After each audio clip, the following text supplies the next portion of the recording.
Pemirsa, pentingnya generasi muda memahami politik dinilai semakin mendesak di tengah dinamika demokrasi yang terus berkembang. Rendahnya arah pembinaan politik bagi anak muda membuat pemahaman mereka terhadap proses politik belum merata dan cenderung diperoleh secara parsial.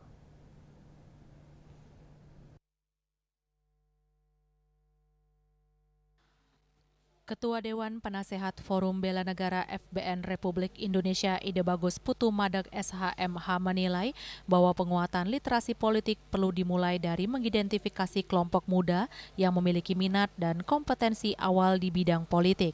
Mereka dinilai sebagai calon-calon kader yang berpotensi dikembangkan melalui pembinaan yang lebih intensif. Pendekatan ini dinilai lebih efektif daripada memberikan pendidikan politik secara seragam kepada seluruh generasi muda tanpa mempertimbangkan ketertarikan dan relevansi bidang yang mereka tekuni. Partai politik sejatinya telah memiliki mekanisme pendidikan politik internal, namun materi dan arah pembinaannya kerap dipengaruhi kepentingan masing-masing partai. Karena itu keterlibatan pemerintah dipandang penting untuk memberikan perspektif yang lebih netral dan menekankan pembedaan antara kepentingan negara dan kepentingan partai.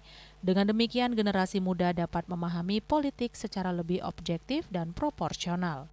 Sekarang kalau generasi muda saya simpulkan secara generalisir, kurang tepat adanya arahan-arahan baik secara partai politik maupun organisasi tertentu menanamkan politik kepada anak-anak muda dalam arti keseluruhan. Sebenarnya yang paling pas menurut saya pribadi, di daerah-daerah partai dimanapun pasti ada generasi muda yang memang tertarik di bidang politik, dari caranya dia kuliah lain sebagainya. Lebih baik kita mengintensifkan itu dulu, memberikan arah daripada pembinaan itu sehingga nantinya kadar-kadar politik yang punya kualitas bisa kita dapatkan dari sana. Tidak terlepas dari apa yang ditanyakan tadi itu, politik itu kan sangat berpengaruh dalam keadaan negara, khususnya kepartaiannya. Partai itu juga sangat mempengaruhi. Sekarang dalam praktek, kan di tiap-tiap partai politik itu pasti ada pendidikan politik, kan gitu ya. Namun demikian bagaimana dan apa yang akan diminta dari pendidikan politik itu, inilah perlunya pemerintah ikut campur. Supaya penjelasannya jangan hanya dari partai.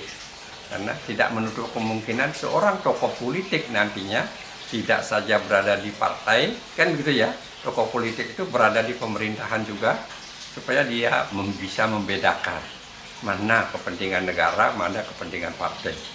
Kekuatan demokrasi ke depan diyakini sangat dipengaruhi kualitas generasi muda yang memahami politik secara matang. Dengan pembinaan yang tepat, mereka dapat tumbuh menjadi tokoh-tokoh yang mampu menempatkan kepentingan bangsa di atas kepentingan kelompok. Harapannya langkah ini menjadi fondasi penting bagi lahirnya pemimpin masa depan yang berintegritas dan berwawasan luas. Yana, Bali TV.